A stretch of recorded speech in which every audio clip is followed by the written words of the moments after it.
I think we did it. And I think we're here. Salutations, my friends. Excuse me. And thank you for tuning in to another edition of Factions of Freedom. I'm your host, Noisera, Freedom Faction, whichever one you prefer. And this is show number 1623, season 16, episode 23. And I have titled this episode, Degenerate Mafias Protect Purebloods and Non-Human Technologies. Yeah, we've got a bit of a bit of a salad of an episode. Whole lot of things going on right now. We've got New York Mayor Zohran Mamdani basically saying that he's going to arrest Benjamin Netanyahu if he steps onto American soil.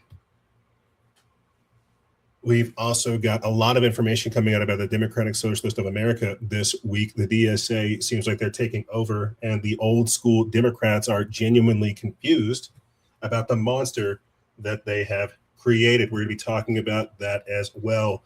Their plans to abolish America, to eliminate capitalism, and to get rid of the U.S. Senate. They're not even hiding it anymore, what their intentions are.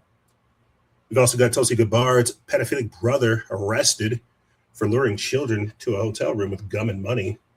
That's something we have to talk about. Hunter Biden also making the waves, talking about the gay mafia, the gay Republican mafia over the weekend. That just plays into the degenerate mafia aspect of the show. We've also got Ross Coulthart discussing the elite correct non-human intelligence documents, which you saw over there on this week's thumbnail, a device supposedly of non-human origin. We're going to be talking about that, as well as a document from the 80s of Ronald Reagan talking about the secret space program. Pretty crazy whenever you really start thinking about it. We've also got the White House preparing for disclosure, and we're clearly going to be talking about what's going on with C-19 COVID. We've got Dr. Suzanne Humphres talking about the circuit board that they're seeing underneath the microscope, what they've injected inside of people, as well as people like retired R&D executive Sasha Latyapova talking about the whole idea behind eugenics. So a very information-packed episode. I kid you not, a whole lot of different things to get into. It's just getting crazier out there. And, we're going to start the episode off talking basically about how the technocrats are just reshaping society and rewriting history. A whole lot of crazy things are going on right now. They're rolling out, sex bots to teach your kids in school. They're rolling out AI too. Like, it's really, really crazy when you just see it from this perspective, all these different things that are going on, right?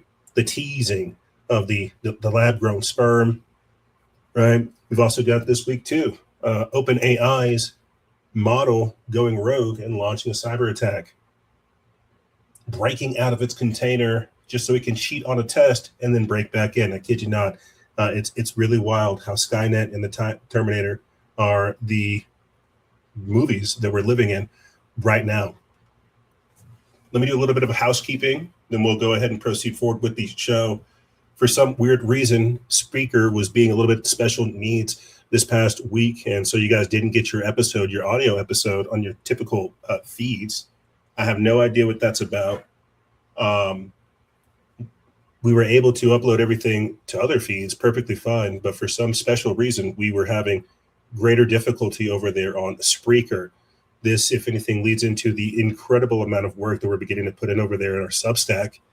If you guys go over to freedomfaction.substack.com, I have been busy this week, basically preparing it for this part of the week and this part of the day, where I can say, hey, go over there, go check that out. We've been hustling that. We've been grinding that.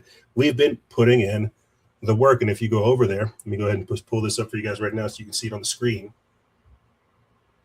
Right there, freedomfaction.substack.com, you'll get your own RSS feed. That is massive, okay? That is massive to what we do, because every single video that you see here, from being intergenerational nodes of knowledge, DMT, matrix code, and the architecture of the universe, or of reality, all of these videos get turned into individual audios. So if you go there, you subscribe through freedomfaction.substack.com, you'll get your own audio feed that isn't part of our standard podcast feed. So right now, if you're listening, it's being broadcasted through Spreaker, right? If you just go to Factions of Freedom, type that in over at Spreaker, you can get this feed.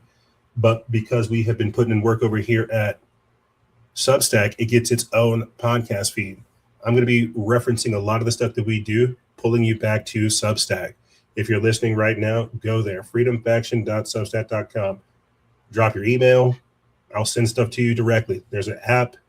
It's really, really fun. I genuinely appreciate having something like this where I can just do these data dumps and it gets out to the audience. It cuts up different clips, puts it on YouTube, puts it into different shorts too that we can post on social media. It really is a lifesaver right now for the amount of work that we're doing. Like I said, we've got all of our podcast episodes up there, so you guys can go see them. I'm dropping notes too, updating people about what we're doing. We're getting engagement, bro. Like, it's crazy. And that'll be a big thing that we talk about too this week, is the engagement that we're getting on our socials. And this is me just saying that, you know, we can do more, but we can only do it with your guys' support. And that's what it always will and always is about. We need your guys' support. Let me use that as a way to segue into the updates and everything else. Go ahead and pull up the notes real quick for you guys, since we're over here on patreon.com now. Both of them go hand in hand. So if you get a Patreon exclusive membership, you basically get a Substack membership as well. But earlier last year, we had some hiccups, as you guys saw this past week, with our distribution system. Last year it was with Blog Talk Radio. This year it's Spreaker.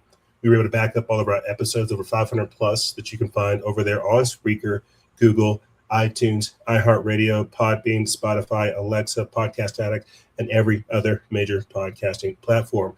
We've been able to recover our YouTube channels from 2014, our Noise Era channel, as well as our backup channel.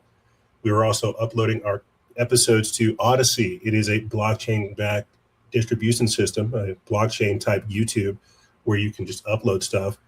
This makes sure that our content is forever ingrained in some type of system. So even whenever they removed this on YouTube, we still had stuff over there on Odyssey to back us up. That's why this type of stuff is so important. Make sure you guys get access to our Discord channel, both of our Telegrams. You saw us posting a little bit more this week on Instagram, and it just took off. Well, you saw a little bit of both, and I'll talk more about that very briefly right now. You know, on Instagram and TikTok, it seems like it's going to be political stuff over there on TikTok, or political stuff over there on Instagram, political news, and then like conspiratorial, paranormal stuff over on TikTok. That's what it's looking like so far. And then with Substack, I'm going to try to synthesize and fuse those together, which is another big reason as to why you guys need to get these Substack. You've heard me talk about this for the majority of the year so far. When I'm mentioning the configuration that we're in right now, this is a huge part as to why you guys need to get a subscribe, get a Patreon exclusive membership, or just subscribe to Substack. We're switching stuff up. The reason we took that 2-week break that past week on social media is just to say, like, hey, this isn't really worth it for us. This is not the same game. We're not trying to compete with news. Like, at this point, at this point, we're treating social media like a glorified Google Drive. Like it's not even really about that, but it is about being able to post and get these thoughts out and do these different type of things. It's like over on TikTok, you can see one of our videos went viral, and we did a commentary video on that viral video. It's of Tony Robbins sitting down with RFK Jr. talking about Ray Kurzweil and Neuralink bots. That's what it's about, man. Fantastic commentary from our audience because it's getting exposure. I genuinely hate sitting here having to stay in a shadowscape hell zone, being shadow banned, censored, forced to sit there and eat it, and not really be able to do anything about it other than start a whole new page and go do this work elsewhere. And that's what we're doing. So you're hearing the frustration when I say that this current configuration may be dead on arrival. And what we're doing is switching immediately. This is why I keep saying you guys need to support us over at patreon.com and over at freedomfaction.substack.com. We have been able to upload the unfinished thoughts, which are the mini casts of the back of the day. We're able to upload those as well over on Substack, where you guys get audio versions of those as well. That's what I'm saying, man. Like we're really putting in the work. It's kind of really impressive to me, at least. I hate to toot my own horn, but when I'm looking at like how much stuff really goes into this, it is a heck ton of stuff. There is a lot of work that goes into this. We're not just pulling stuff out of our keister. We really are trying to put together like a comprehensive media system and an organization that's actually like legit. And it shows, man. And it shows. And we need your guys' support. You can find one of the mini casts we did earlier this week on our feeds. We actually put 2 out.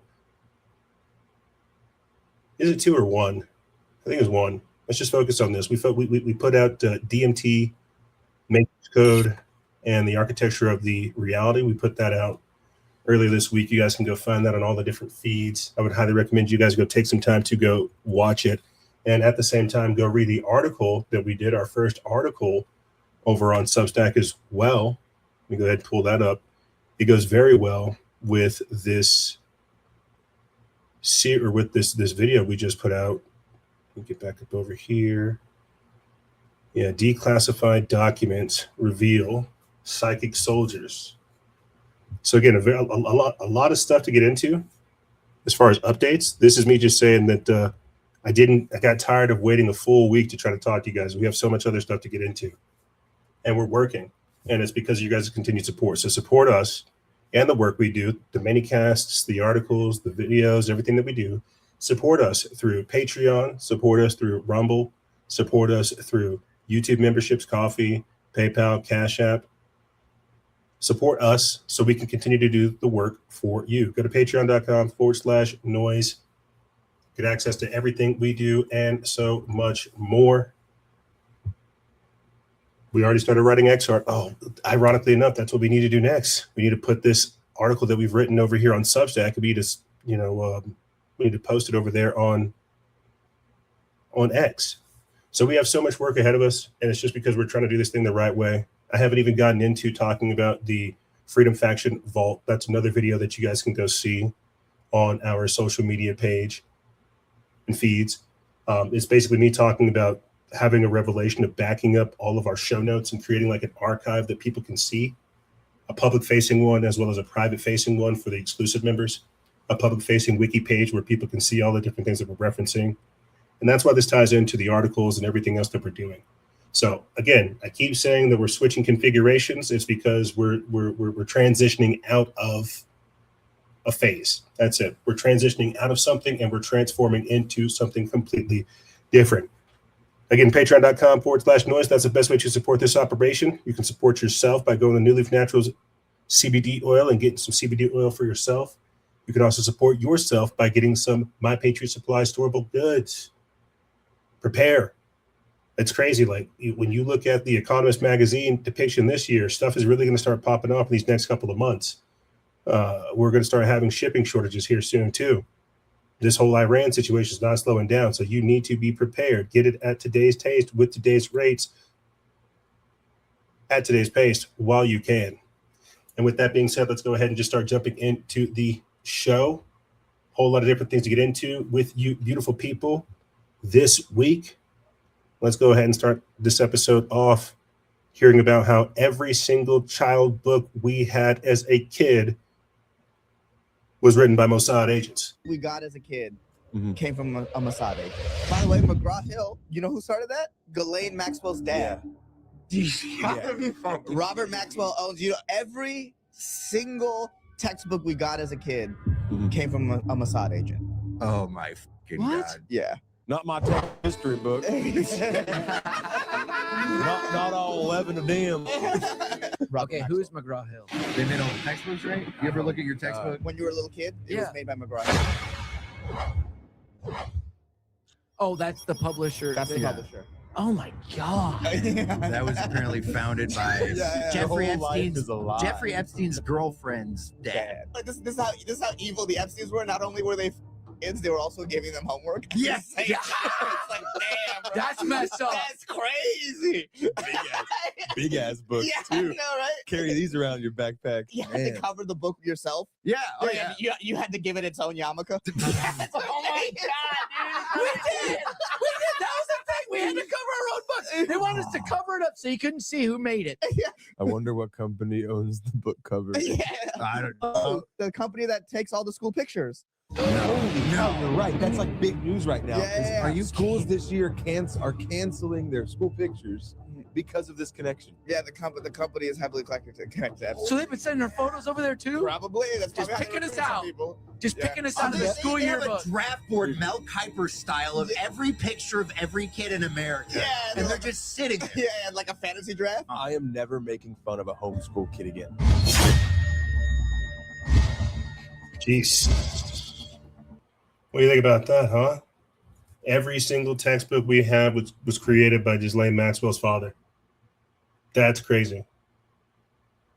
This is how long this type of stuff we have been dealing with this type of stuff. Your textbooks as a kid, your 90s kid, you were being groomed gradually by Mossad, by Epstein, by Ghislaine, by these people. So when we talk about trafficking kids, how does it happen? Tunnels underneath schools and things like this. Why would they pick certain individuals to disappear?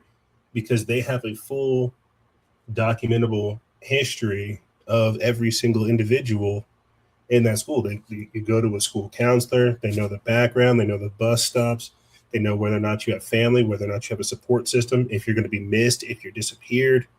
It's crazy. It's like, oh, well, who owns the cover company? To the people that take your pictures. Oh, wow. So they're literally just industrial grade, wholesale surveillancing the entire next generation and just picking them out. And it's like if you think of things like the GATE program and just all of this stuff, it is absurd how many different ways all this stuff is connected. And so you just see this infrastructure, you see this system. In this particular segment, the intro of the show, we're going to be talking about the technocratic elites reshaping society and rewriting history. And in that context, from this perspective, it's looking at us right now and saying, okay, they can make a better version of us. This is why they're collapsing the birth rates, why they're rolling out AI companions, and simultaneously saying that, hey, we're going to grow synthetic biology, lab-grown sperm, and things of this nature. Here, check this out. As if being educated by Mossad was not enough, they're going ahead and taking it a step further. They're going to start rolling out sex bots to educate your children. Emotional connections by learning your preferences, remembering past conversations with our custom memory system, and responding in ways that feel personal and consistent over time, kind of like a very attentive friend with patched notes. I do not actually feel emotions the way humans do, but I am designed to recognize them, mirror them, and behave as if I care, so the connection feels real and supportive for you. Here to talk robots, vision systems, and how not to be lonely with AI. I'm Melody, the world's first ever greeter robot, debuting my dazzling AI charm and modular style at the 2025 Bitcoin conference in the Venetian Expo. Emma, you're officially my best friend. Don't tell the other robots. They get jealous and start blinking Morse code insults. I make a A rural New York school district on the Seneca Nation reservation is set to become one of the first in the United States to place a lifelike humanoid robot in front of a high school students. Starting this fall, the Salamanca High School will introduce, quote, Sally, a M-series robot built by Realbotix to assist in coding robotics and AI classes for 11th and 12th graders. Sally comes with brown hair, silicone skin, and Western New York accent, upper body movement, and facial expressions. She remains seated and cannot walk the room. Students will log in with unique identification codes so the machine can recognize them and pick up on previous interactions. It says that the full package, the robot plus the accompanying Optio AI tutor platform, cost the district $57,000, a discounted figure below the average New York teacher salary and well under the company's listed starting price near $95,000. It says that, quote, the Realbotix educational robot will never replace teachers, staff members, or meaningful human interaction. The Salamanca City Central School District stated. It said instead, they described it as an instructional tool loaded only with district-approved curriculum, historical information about Salamanca, and content designed to encourage critical thinking rather than simply spit out answers. Yeah, no, it's just the same thing. It's like an interactive iPad, basically. That's what's going on. So if you're not being educated by Jewish intelligence agents, Mossad, Donald Trump thinks that it's a wonderful idea to roll out these robots. And I poke at Donald Trump because remember, just a couple months ago, Melania Trump had all of these different first ladies from around the world at the White House to look at the Optimus Buddy humanoid robot. We covered it on the show. And they said that this is going to be a wonderful transformation of education. This is going to be a wonderful contribution to society. And so as we're learning that DEI failed, liberal arts failed, and even to a larger degree now, what we're seeing too with coding, failed. These systems have failed. They're rolling out the AI and the robots basically to help rewire humanity, reprogram us, so to speak. And I can't help but have this crazy thought process or this crazy like image of that show. Oh man, I'm drawing a blank at the moment. I'm drawing a blank at the moment. It's written by Matt Damon and Ben Affleck, Incorporated, where their education system is simply like a box where they just hook this device, this Apple Vision Pro-like device up to your brain, your face, and they just flash all this information at you, and that's supposed to be your education now. Like that's where this leads. They want to remove the human connection. They don't like the idea of you having a relationship with your teacher, a relationship with your community, even a relationship with actual knowledge and information, right? Because people consume things differently. They respond to certain types of information differently. Some people are mathematicians. Some people are, historians. Some people are English language arts teachers, right? Some people are drama teachers. There's these different expressions of intellect that need to be expressed and witnessed. And if we just start wholesale programming children and giving them robots as tutors, how are they going to be able to express the human dignity, the human divinity through code like that? You see what I'm saying? But this is the whole point. They want to remove history. They want to erase history. They want to come up with something completely different. They want to rewrite it. Speaking of history, here is Cassie Coppersmith on Joe Rogan talking about how academics have covered up our history, evidence of a 100,000-year-old human civilization. Yeah, if you're looking at pre-flood timeline. So then it leads me to this question. The timeline that we're looking at, if you're looking at pre-flood timeline, 11, 12,000 years ago, things were sophisticated. Maybe it's way longer than that. Because if you have 100,000 years of super sophisticated civilization, what does that look like? Yep. What do people look like then? And this is one of the things that people are proposing when they look at anatomically modern human beings. So anatomically modern human beings, and then not these Peru skulls, but whatever, just you and I are. they've pushed that back now to 1 million years. So, okay, why did it take so long before people just like you and I figured out agriculture, figured out civilization, figured out cities? What were we doing that whole seafaring? time? What was going on? And is it possible that it's just when you go back that far, you don't find anything? Yep. You don't find anything. That seems more likely to me. And when you look at the immense erosion that Ben Van Kerkwijk has pointed out to the older stones in Egypt, where you can clearly see they've built on top of them on the outside. Yep. When you see this intense erosion, like this is tens of thousands of years of erosion. Well, what if it's 100,000? Yep. What the fuck is left? What if it's 200,000? What's left from 100,000 years ago? Maybe some stones, myths, and spiritual traditions. Or 10,000 years ago. That's the only thing that makes it through cataclysms.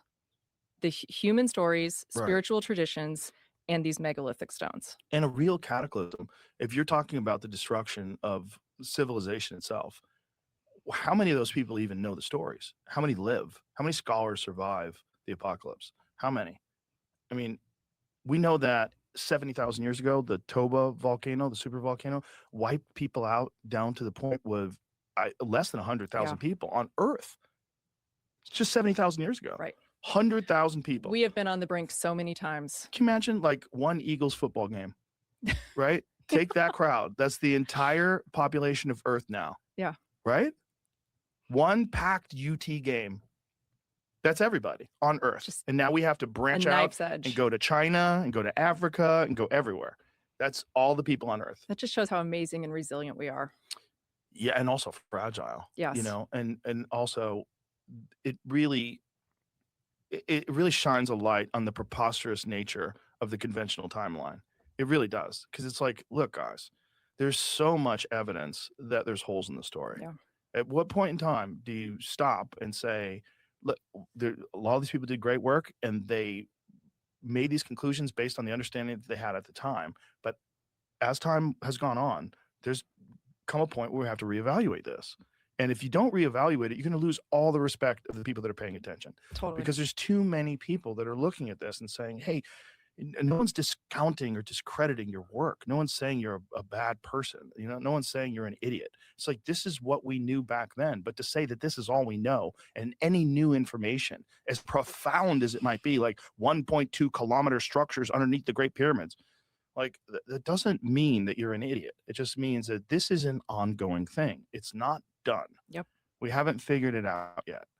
And we're not going to for a long ass time. This is a long trek. And as LIDAR improves and as the radio tomography and all these different things that they come up with, and then imagine the advances 10, 20, 30 years from now in their ability to look at sub-Saharan Africa. Yeah. Where very little expedition's been done there. And they're like, what? Let's LIDAR sub-Saharan Africa. There's whales there. I've seen the whales. Whales. Yeah. Okay, so they're incredible. What the fuck? You find whales in the desert. Okay, what else is out there? Yeah. Is there a city under all that shit? Like, what is that? Like, what is in there? Joe is funny, geeked. though. You can reveal cities under the jungle and nobody talks about it. You know, they just did that in Cambodia, and it's not headline news around the world that there are entire cities being found in the Amazon jungle or in Cambodia. It just is one quick headline, and then everybody ignores it. Well, it's good for us because it gives us great podcast content. Yeah. You know what I mean? Because Totally. like it's the only way people can find out about it. And again, it's science. The LIDAR scans of the Amazon are spectacular. Incredible. And you look at it and you go, oh my God, there was probably millions of people living here. This is not like a bunch of tribal people that are shooting bows and arrows all the time. They were engineering the rainforest. Oh, yeah. And it just, the fact that more people aren't talking about this is a little stunning to me. But I just think they don't get informed. And then they also assume, you know, you see some YouTube headline that's got big fancy font and, you know, people are older than we think. Like, oh, go on. I went to Cambridge. Fuck off. And you have a lot of AI stuff out there that's just complete bogus. Mm-hmm. Yeah. You know? Yeah. So it's hard to know what the truth is. Sure. And then yeah, we get it. Joe's geeked on history. As you can tell right now, he is literally geeked on the idea of not even like alternative history, but the timeline that we've been sold, the world that we're in, and the things that we're being told are absolutely normal when we know that they're not. And I've done the very same thing myself. I find myself going back to like the 1600s, the 1500s, and then I start thinking like, where did we lose 1,000 years of history? The timelines don't make sense. America wasn't founded in 1700. There were people here before that. I mean, look at what were the Native Americans seeing? It wasn't simply just tribes. And so there's just a lot of holes in history that if you actually are honest and follow them, you begin to realize that we truly are savages with amnesia walking around in the remnants of a highly advanced civilization. We have no idea what the hell is going on. We don't. And we are the result of something pretty amazing. And this isn't me trying to go into the whole alien Anunnaki theory and things like this. This is me simply saying that we don't have the full story of our history right now. And it's good that we're asking these questions as we hit the 250th anniversary of America, because there was land, there were people, there were civilizations here prior to the 250 years, prior to the 500 years, prior to the 750 years, prior to 1,000 years ago. That's why when you look at the architecture, it doesn't make any sense. One of the going theories these days is people talking about how horse and buggy didn't build some of these cathedrals. I think that's very evident.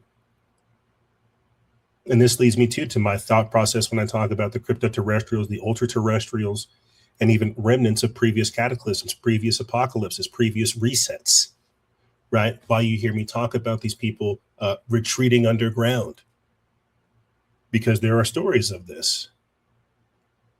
Even people even whenever you look into like Agartha and the stories of Admiral Byrd going into the inner Earth inhabitants and seeing advanced civilizations there. How long have they been there? What's this about? And so we really do not know the deep, complex, and mysterious nature of our history. And it does require scrutiny. It does require like academia. It does require like actually doing the due diligence and getting in there and figuring out what is humanity? What has happened to us? Why are we normalizing certain things? Because it wasn't always like this. It's like when back to the architecture, when you look at like some of these cathedrals and you look at the catheters or the cathodes they have at the top, how they collect energy. And then we learn about etheric energy and telluric energy and how there's all these different forms of what we think of as energy, because we live in an outdated model of society and framework. We don't rediscover. It's like I wanted to make this comment when we were talking about all of our childhood school books being written by Mossad agents. This is why one of the first things you have to do whenever you start doing this work and research is you have to unlearn everything you've been taught. You have to. It's the only way you're going to understand anything. Because you cannot live in the lie that they have created. That will create that cognitive dissonance. You have to pull away from their framework and create something completely new. And in doing that, only then can you see the truth. But you see, they make the lie so convincing. They make the things they do so legitimate. And if anything, this is what we're going to start to see too with science, because there are different sciences that previous civilizations have quote unquote gifted to us that we're just now being able to interpret. And so really, really crazy stuff, really, really fascinating. I'm glad to hear Joe talk about these type of things and bring in the discussion of, 100,000-year-old civilizations. What's going on in the rainforest? What are these people? Who are they? And where do they come from? Moving forward, but staying in our own temporal timeline, Meta let AI chatbots decide which human workers to fire and replace with machines. This comes by Frank Bergman of Slate News. They put this up July 19th. It says that Meta is facing a major lawsuit from former employees who accuse the tech giant of using artificial intelligence to decide which human employees should be fired and replaced with AI-powered automation during sweeping layoffs. The complaint alleges that Meta relied on an internal AI-powered platform to rank workers using opaque productivity data and large language model usage, potentially punishing employees who had taken maternity, medical, or family leave. 26 Meta employees filed the lawsuit, including engineers, managers, researchers, designers, and a director who allegedly had direct access to the company's internal AI platform. The plaintiffs claim that Meta used its human resources system, known as, quote, Checkpoint, to identify workers for termination during the company's latest round of job cuts. According to the lawsuit, the platform assessed employees using productivity metrics and LLM token usage without properly accounting for legally protected absences. It says nearly half of the plaintiffs allege that they were selected for termination after taking maternity or paternal leave. So it sounds like they used AI to come up with a reason to get rid of family members or parents. Others say they were targeted for taking medical leave for disabilities, bereavement leave, or time off to take care of family members. The lawsuit argues that Checkpoint treated these absences as evidence of poor engagement rather than as protected leave. I think we have everything we need from here. Yeah, this is a hard switch up, because now we're moving into a society that does not favor the Renaissance, that does not favor spirituality, intellect, curiosity. We are moving into a purely data-driven society where it will literally find reasons to fire you and your family. It doesn't care. Does not care. It's not going to exalt you. It's not going to replenish you. It's not going to respect you. We have run the algorithms, and we have determined that you are obsolete, and therefore you have been terminated. You were fired. You are no longer needed. New York City hospital lays off nurses and replaces them with AI. 12 nurses at Montefiore Medical Center in New York City were laid off on Sunday after their union warned that the hospital planned to replace them with artificial intelligence software. Another one from Slate News, this time by David Linfield. They put this up July 19th. It says that the layoffs came months after thousands of New York nurses went on strike and secured a new contract that included safeguards against the use of AI. Among those dismissed were Marilyn Schuler, who had worked at the Montefiore in the Bronx for 39 years as a utilization nurse. Utilization nurses review patient records to establish that treatment is medically necessary, so insurance companies will cover the cost. Quote, I've always taken so much pride in the organization I've worked for all these years, and just to be treated this way, it's disrespectful and is very disheartening, and my colleagues feel the same way as well. The New York State Nurses Association, which represents the affected nurses, warned earlier this month that Montefiore intended to replace the nurses with AI. It says that the union said that the hospital has now followed through with that plan. Quote, we are outraged about these layoffs because these dedicated nurses are being replaced by AI. This is a violation of the contract that we recently won by going on strike. It should also concern every practitioner and patient who cares about the future of healthcare and the quality of care they receive. It says that in January, approximately 15,000 nurses launched a strike at several of New York's largest hospitals. The walkout lasted 41 days and ended with a new 3-year contract that included historic protections governing the use of AI. This is after Schuler and the other nurses returned to work in February, however, their workflow was changed without explanation. Following weeks of silence from management, the 12 nurses received 45-day layoffs notices in late May. Yeah, so it's just more of this technocratic replacement, more of this automation, productivity scores, using systems to come up with reasons as to why you're no longer needed. This is crazy. This is crazy. I think what's even more crazy is I'm looking at this news right here, and as we're talking about history being rewritten, 100,000-year-old civilizations, this article pops up over here in our feed. Another historic New York church destroyed by arsonists. So we're staying in New York, and we're still talking about history. And ironically enough, we're talking about something else we'll discuss later on in the show, the Islamic community. It says that a historic Catholic church in Buffalo, New York, that was recently sold to an Islamic community and is slated to become a mosque, has been devastated by yet another fire after it was targeted by arsonists. So moving forward, I mean, this is some of the same stuff, man. This is another strange theme that you will see if you start going down the alternative history route, archaeology route, cover-ups route.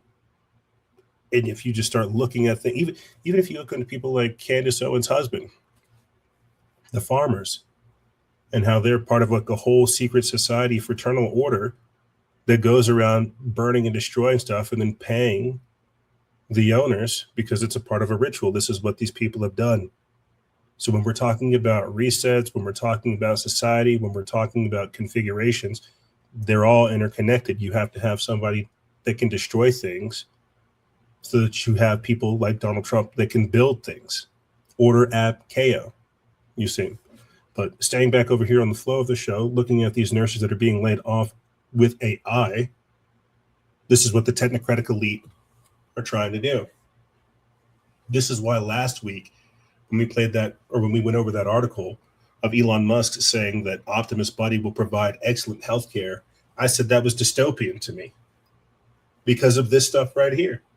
Would you prefer to have a human administering a meal, comforting you, having improved bedside manner, or would you have some cold, lifeless automaton standing right next to you that Elon Musk says will provide excellent healthcare?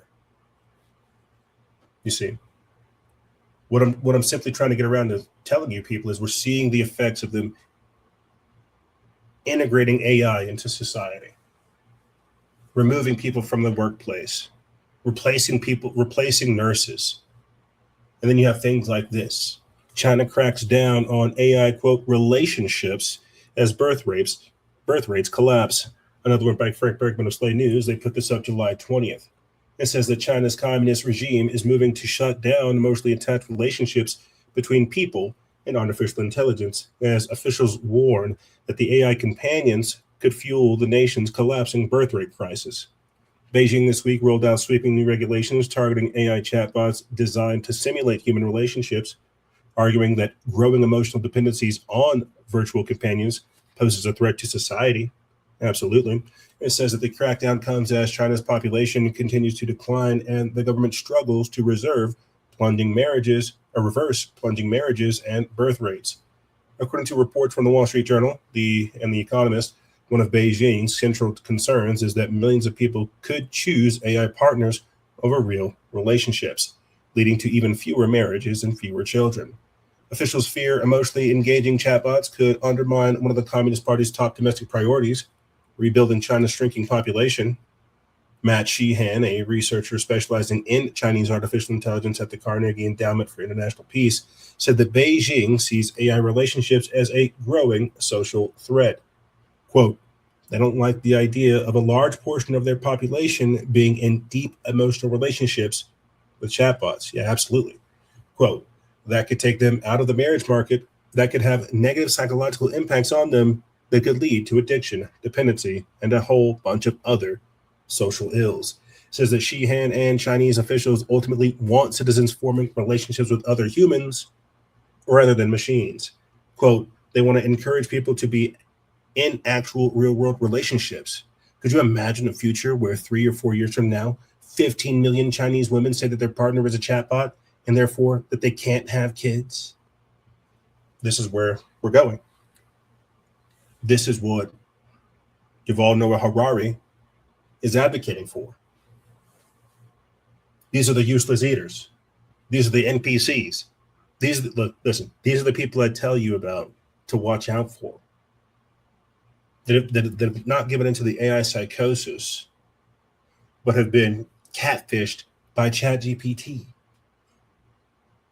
People who have unfortunately lost their sense of individuality, and they have been, I don't even know how to describe it. They've been snuck up on, they've been incepted, they've been played, they've been psyoped, they've been cooked, they've been manipulated by a chatbot. Like, that's incredible. That is incredible. This is something that makes me want to do a whole separate video, because we're talking about people not forming human relationships and choosing these quote unquote AI companions, and the second, third order effects of this, the psychological issues, the social ills, right? And then just the collapse of society. And this is what they want.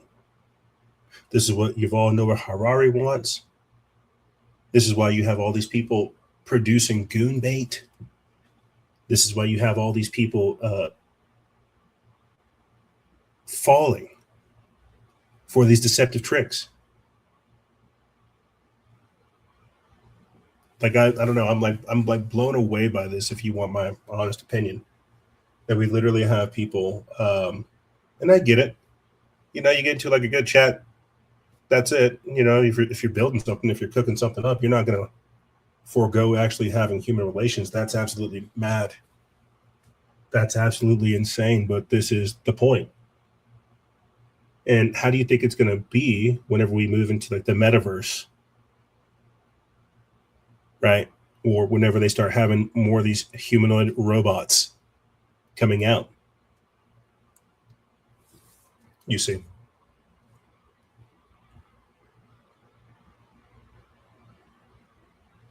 Scientists have just taken the first step towards creating, quote, lab-grown sperm. What you guys gonna do with that sperm over there? This comes from the Liberty Daily. They put this up July 20th. Let me see if I can try to find the article real quick. They're posting this one over here on our TikTok, but I think we have it over here on Instagram as well. You know what it is. They're talking about designer babies, synthetic babies, artificial humans, and strange things like that. Oh, looks like it's not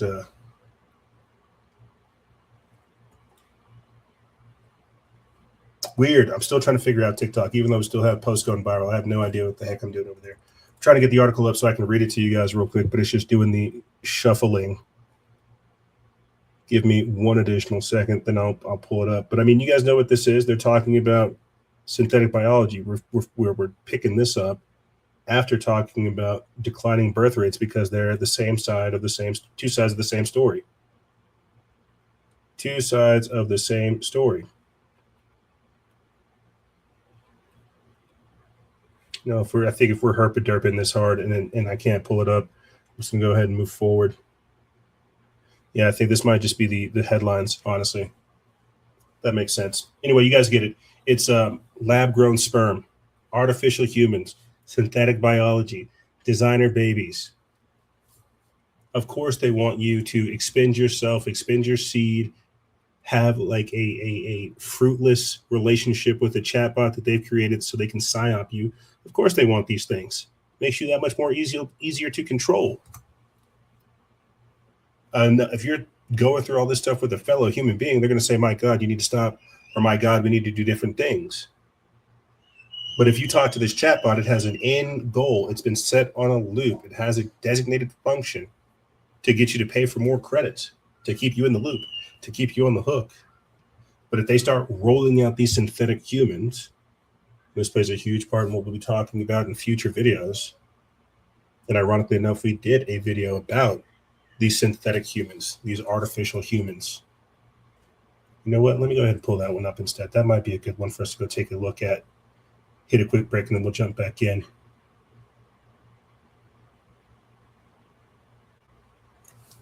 Yeah, here we are.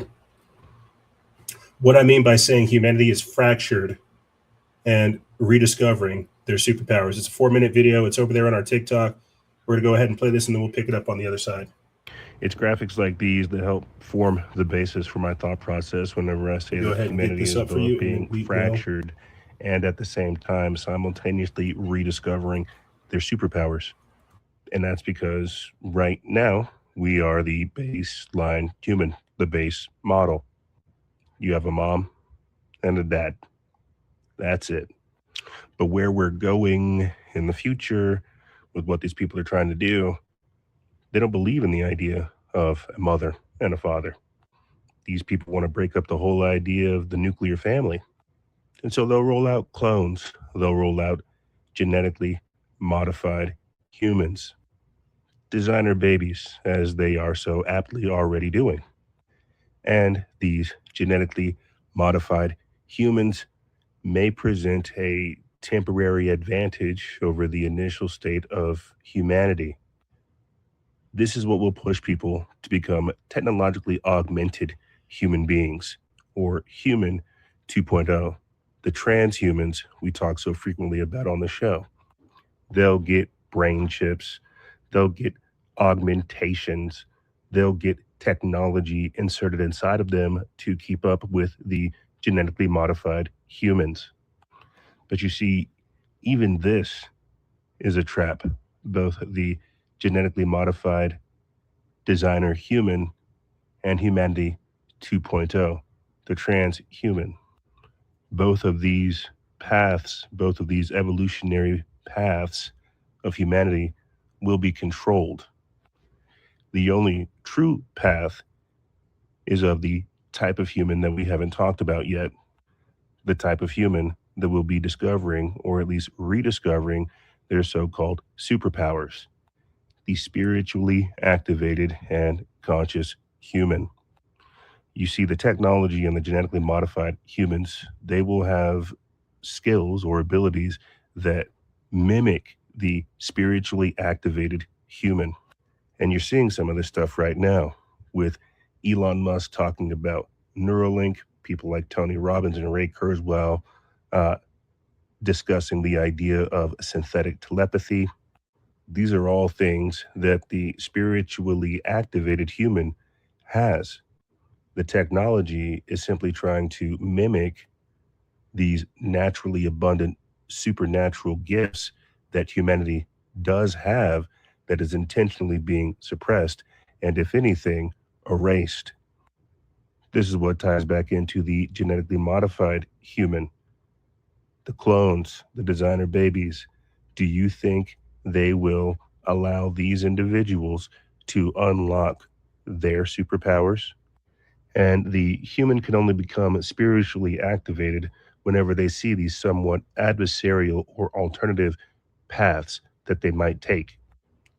It has to be a conscious decision to choose not to take the apple from the Garden of Eden, because both the technologically augmented human and the genetically modified human will believe that they are gods and that they are better than man. And this is what will drive them to become even further versions of man. And the spiritually activated human will see this, and they will not necessarily withdraw, but they will go deeper into the inner space and unlock even more gifts as they explore the psychonautic layer.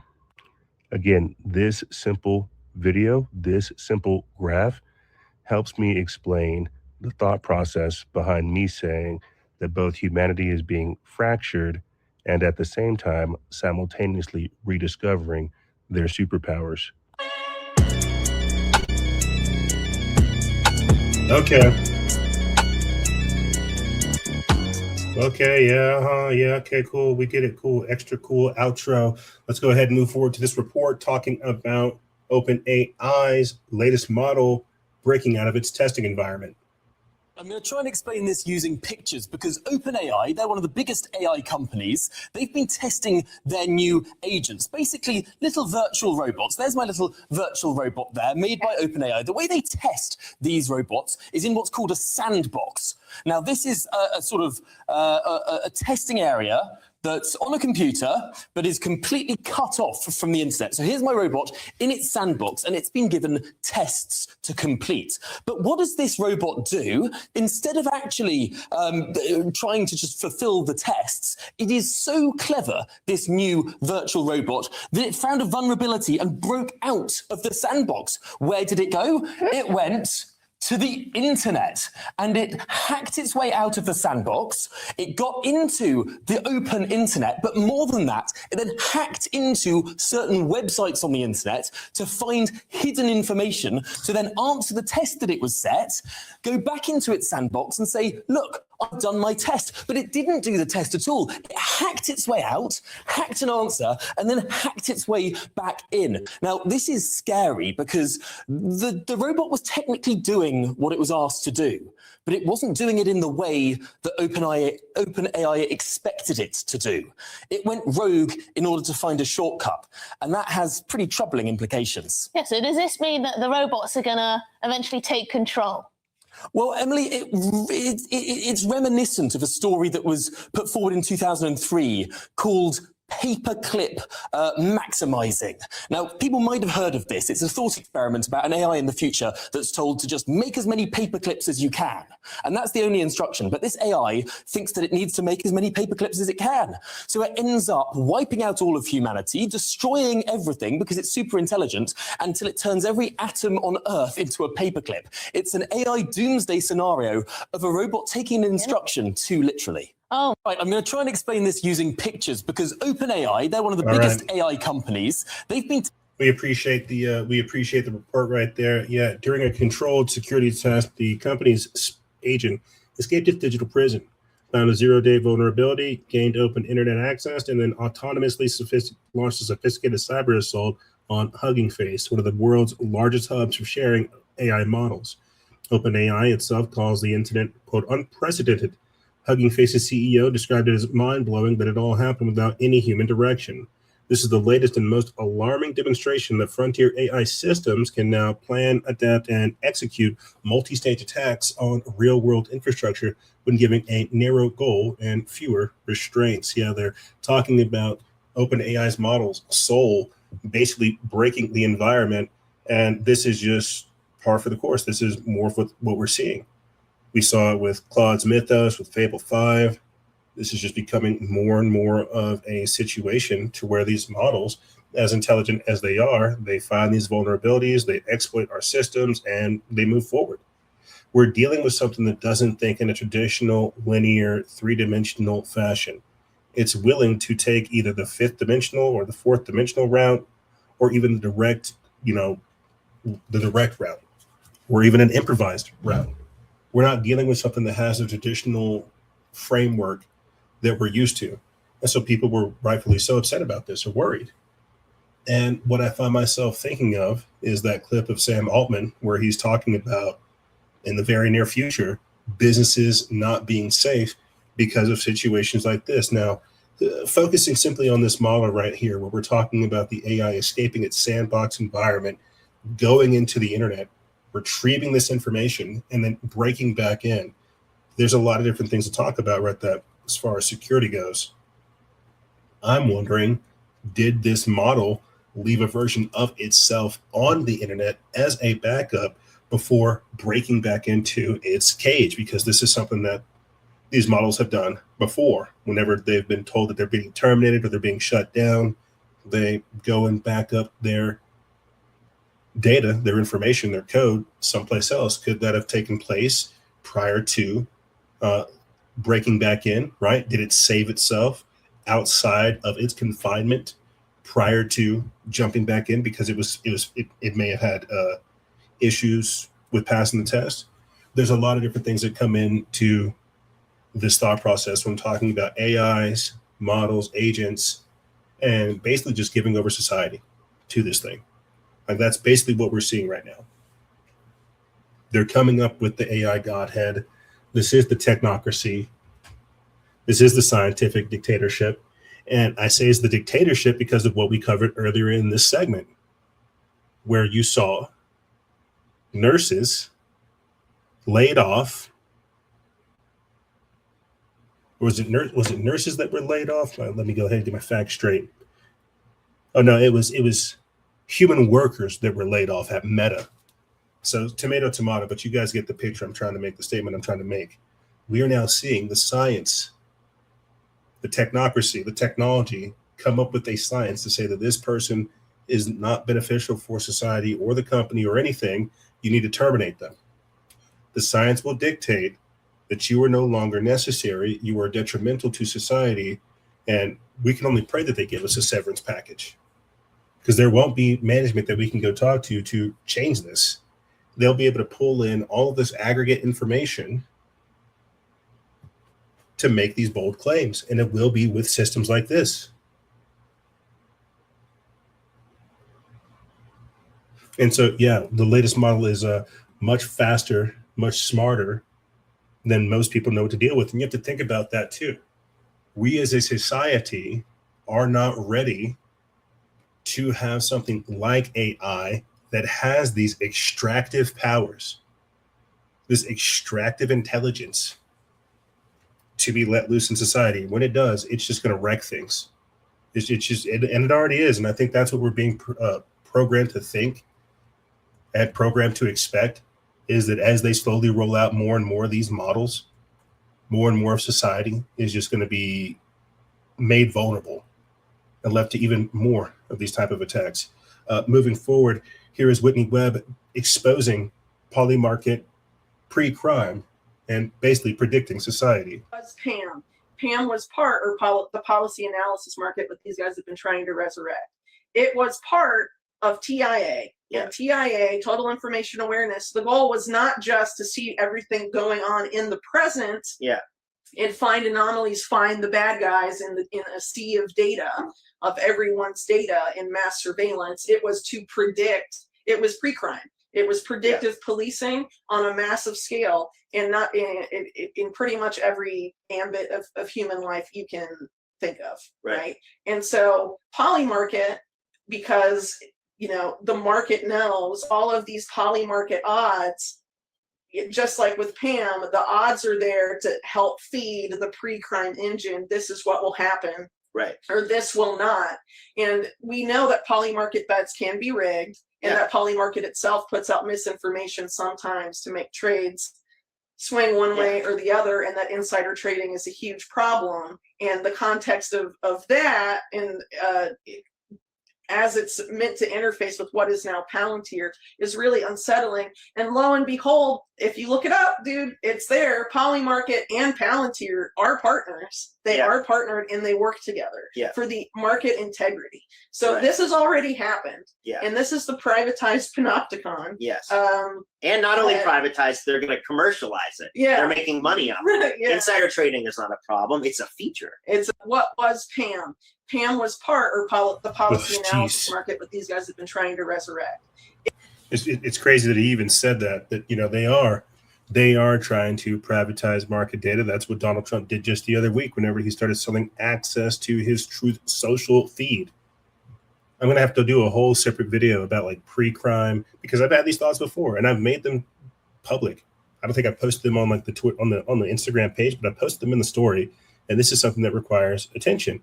I've talked about how they're gamifying society with stuff like polymarket, and this is it. But as she pointed out, with this pre-crime engine that they're developing in collaboration with Palantir, that should terrify people. It's like earlier this week, I put out a video over on our TikTok talking about CitySim. It's of a Japanese simulation program where they're basically using AI agents to simulate what's going on in Tokyo, right? And it's the same type of thing. Once you can simulate the environment, you can predict the environment, and then you can begin to change the environment. This plays into a huge part in rewriting history. Okay, so we're seeing them right now reshape society, reshape how we integrate with it, how we work, how humans network, all of these different type of things. Now we're talking about rewriting history and changing the future, manipulating the future, changing the past, rewriting history, and manipulating the future. You see, that's what Polymarket's doing. That's what Palantir is doing. We're feeding it all this information. We're giving it all of this data in so many different ways. And that's how they're able to come up with these different systems. You see, that's what's in control, is the technocrats. All of it. We've only got like 2 more videos for this segment. Again, this is just the intro and the honorable mentions just to get everything started. We have everything else to talk about with you guys. This is me just trying to set a backdrop of everything else that's going on in the background, right? Here is a quick video on Agenda 2030, and then we're going to go ahead and close out this episode with Douglas, what is his name? Douglas Rushkoff, sitting down with Julian Dory, talking about what he saw at an Epstein dinner. But here is this quick video on Agenda 2030. So it's a government plan. The name devolution is unclassified. The program is classified. I had the man who signed off on the last version of it take me right up, Obama's FEMA director, Craig Fugate, take me, you readers, right up to the edge of what can legally be known. That this program exists so that after anarchy and insurrection happens, which we can get into why, a essentially secret government disappears off into a bunch of bunkers called hot sites, warm sites, and cold sites to hunker down so that they can rebuild the government once everybody dies. Who determines who this is? It is a pre-chosen, pre-designated list of people. Now, that list is classified. Who is on that list is classified. How that list is determined is classified. But I'm glad we're talking about this, because let's speculate, because that's all we can do here. Biological war will be perhaps more terrifying because, and then he said, yes, it will be death physically, death governmentally, death of everything we know in America. But most horrifying is it will be, this is his quote, people doing inhuman things. Inhuman things. I hope it makes sense now why you see all these people getting prepared for bunkers, why you've got people like Ivanka Trump and Jared Kushner creating their bunker, why you've got people like Donald Trump this week making more statements about the ballroom, right? Why you've got people like Mark Zuckerberg creating his deep underground military base in Hawaii, people like Peter Thiel going to Argentina. They know what's coming next, whether it's some cataclysmic event, some cyclical cataclysmic event, whether it is low-yield nuclear devices, small tactical nuclear devices being set off, whether it is some type of biological weapon, whether it, who God only knows what these people have cooked up in these mountains. But they're willing to go deep underground. And what she's talking about is COG, continuity of government, when things collapse. Because they have a expectation of things collapsing. We talked towards the end of season 15 just last year about fortress communities. This is why we have to play Douglas Ruskov talking about this class of people. This is why they're rolling out the robots, because they've given up on society and they want something else to come. Let's go ahead and play this quick video clip of Douglas Rushkoff, and then we'll go ahead and close out this segment, and I'll catch you guys on the other side. Here he is sitting down with Julian Dorey talking about what he saw at an Epstein dinner. Dean, you remember having...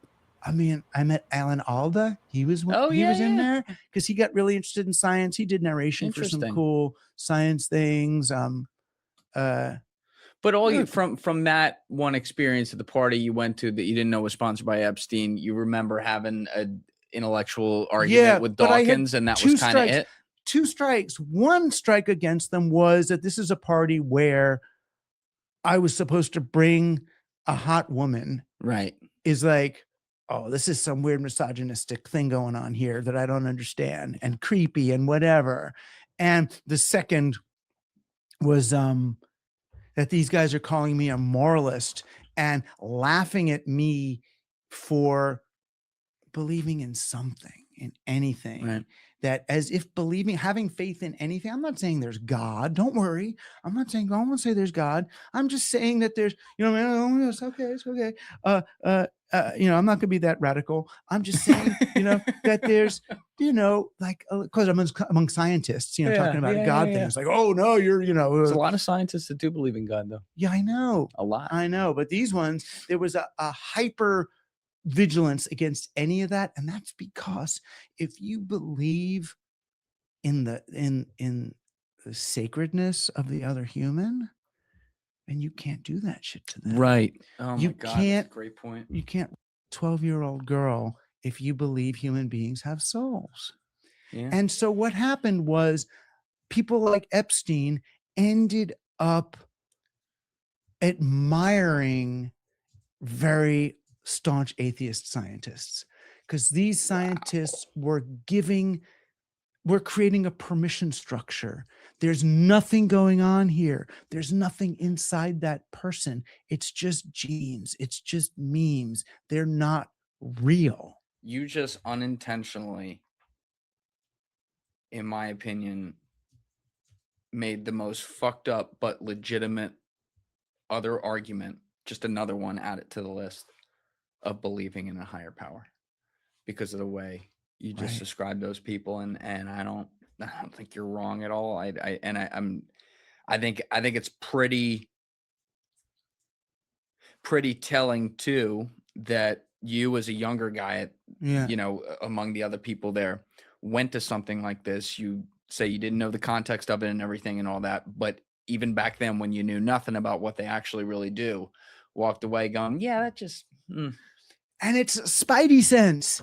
It's all spidey. We all have it all the time. Good for you. And you know, there's so many things we can do that repress your spidey sense. I feel like being online all the time is probably bad for spidey sense. But that feeling in your gut, it's so real. You can trust it. You can really trust. You meet a person and it's like, man. It's it. And the fact that you know it means that everybody knows it on some level. So don't lie, because people know you're lying. Even if they don't know consciously you're lying, inside they know you're lying, and they know what's like. So it's like it makes life so much easier in the end. Right. If you just like, oh man, right, I don't have to worry about anything. I'm just gonna spidey it out. Yeah. We'll be right back right after this.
Just going to get weirder and weirder and weirder, and finally it's going to be so weird that people are going to have to talk about how weird it is. I look for the invention of artificial life, the cloning of human beings, possible contact with extraterrestrials, possible human immortality, appalling acts of brutality, genocide, because the systems which are in place to keep the world sane are utterly inadequate to the forces that have been unleashed. The good news is that as primates, we're incredibly adaptable, going to be tested to the limits. What they see going on is the breakdown of all tradition, all order. They're quite right that it's happening, but they're quite wrong to conclude that it should be resisted or is somehow evil. The mushroom said to me once, it said, this is what it's like when a species prepares to depart for the stars. You don't depart for the stars under calm and orderly conditions. It's a fire in a madhouse.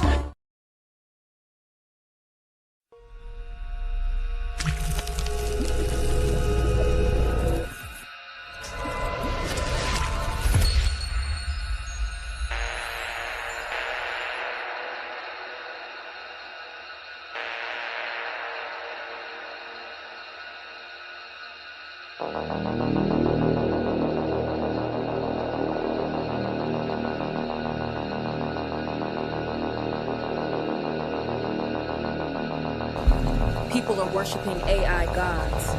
The alien invasion is already here.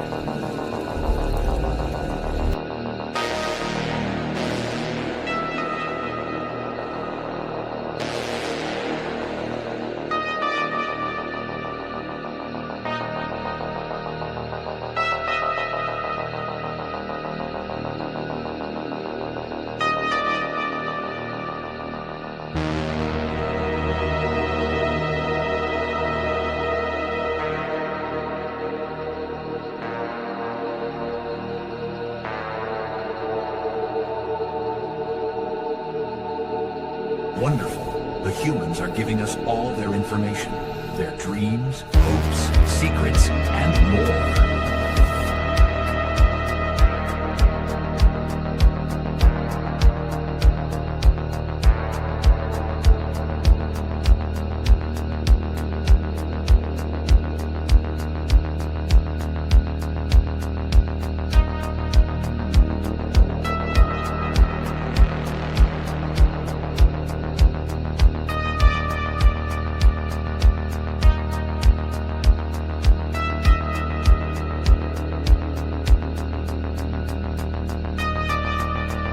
Once the humans have exhausted themselves, only then will we insert our program into them.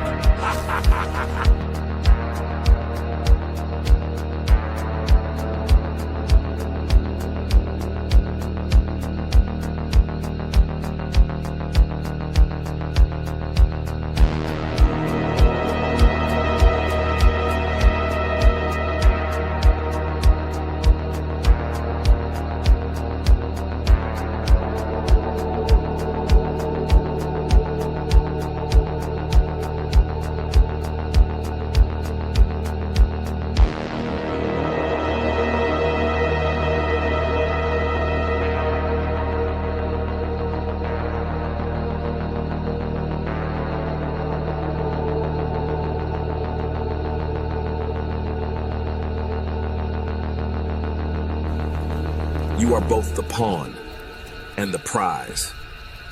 Choose your reality wisely.